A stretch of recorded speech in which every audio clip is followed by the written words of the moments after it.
Aujourd'hui, je veux parler de kind of a personal topic for me, which is the answer to a question I've asked myself over the years. Why is it that my dad loves to regale me with the tales of how many raccoons or possums, or whatever the heck else he's caught in the backyard, and or in the process of catching in the immediate neighborhood of his house?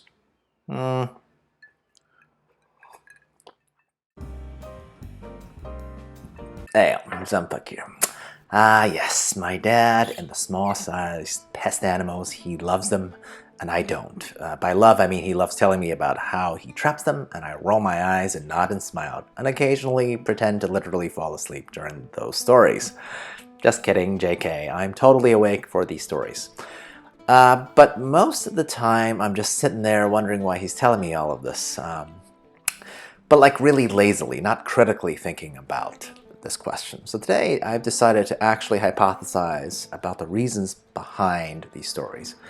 I mean, I don't know, maybe it's only me who's had troubles relating to the stories of one's elders, but probably not. Well, I shall certainly rant on. Please feel free to tell me the stories of your incessant parental units, if you'd like, in the comments below, or like and subscribe and all that social media nonsense so my ego won't take a terrible blow. Or whatever you want, really. Hypothesis number one, the mythology of man as hunter? I mean, is this just an innate thing? Innate, I mean, because we're dudes and therefore my dad wants to show me how to live in a very basic, ancient manner? The thrill of the hunt and all that? I mean, both my dad and I have spent the majority of our lives in only large urban landscapes. So maybe there's some, primal pull towards nature that these pursuits are satisfying? I don't know. Maybe I'll get there one day, especially now that I have a yard. Not yet, though, okay? I'm still at the stage where if I see anything larger than a squirrel, my first reaction is, let's just stay in the house instead. How about that? I mean, who knows what has rabies, right? Or is it the mythologizing part that's more important? As I swear to God, my dad really loves telling these stories. And to be frank, the actual story construction part, he's very decent at. He's an excellent writer, right? Even on a subject that I think is as mundane as trapping and taking care of backyard roadkill, right? He throws in enough details and tangential, like side characters in the form of our various neighbors that I do chuckle at them quite often, involuntarily, believe me. Heck, I'd ask my dad to write these YouTube scripts for me, but he'd probably do it in Chinese, and then I'd have the unenviable task of having to correctly translate such a story into English. Maybe someday, after I've gotten at least a grasp of elementary school French in my noggin, right? I could believe a little bit of both of these aspects, especially in this day and age when we can clearly choose how much to indulge in a retreat to the hunt or the mythologizing of such. Hypothesis number two, or it could just be my dad's bored, and this is a clear way for him to flex his engineering mindset, right?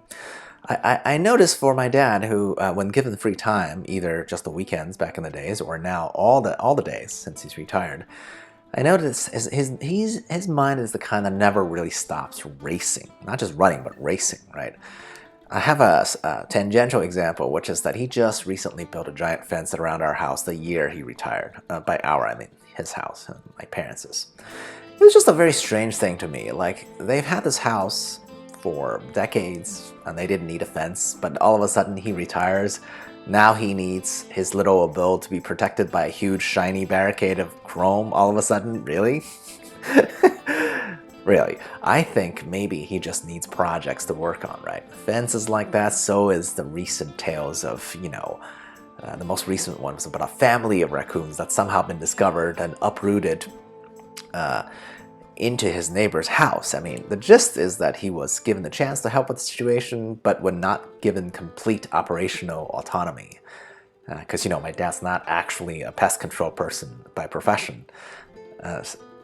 They realized that, they needed professional help, and they called in actual pest control people, right? And my dad's part in the story is just that he's backseat commentating on all that the real professionals did or didn't do, according to him, right?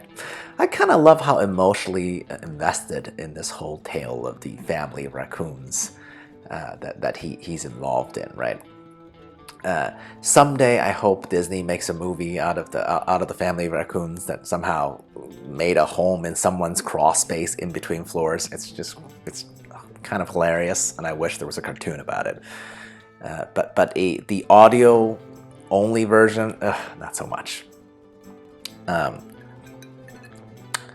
And my last guess as to why my dad wants to share this stuff is maybe he wants to relate to me, right? As dudes do through the power of sports, or this is kind of like a sporting-like event, all right? Is it that he's not really sure how to relate to me and therefore wants to tell me stories about whatever interests him specifically, right? I know I say I roll my eyes at my dad's roadkill hunting stories, but that's because I have zero experience with actual wildlife, and frankly, I would never try to do that myself yet, right? But that has given me something more to contemplate, right? Because I guess I too sometimes try to relate to my parents in a way that's probably not what they had in mind either, right? And my personal example is, since my parents always wants to talk to me nonstop on the few occasions of the year that I visit them, right? Which is understandable because it's limited quantity of time. I try instead to distract them with stuff like, YouTube clips, right, of things that I like. And these days, I just show them K-pop videos, right? Yeah, that doesn't really work whatsoever, okay? I think they're confused why I show them videos in a language they don't understand or a culture that they can't really relate to. But here I am going, okay, as an Asian American or someone perceived as such, isn't it nice that in the global pop culture these days, it is actually more accepting of us because of the superficially polished K-pop entertainment industrial complex, right? Stans, dudes with makeup, Americans spewing random terms in Korean to be cute in reaction videos. What? Amazeballs.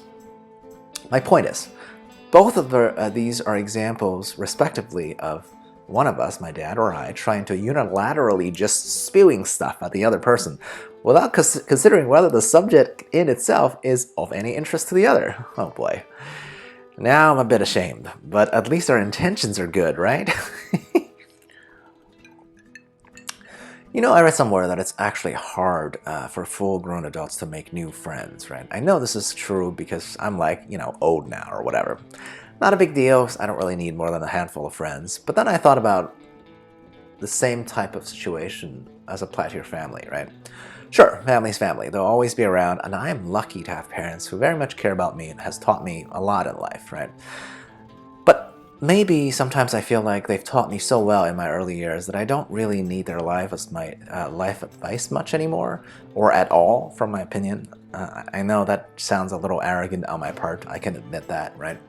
Still, what I find more jarring is that now that I'm no longer a kid, sometimes I wonder whether my parents can ever really be my friends as well, right?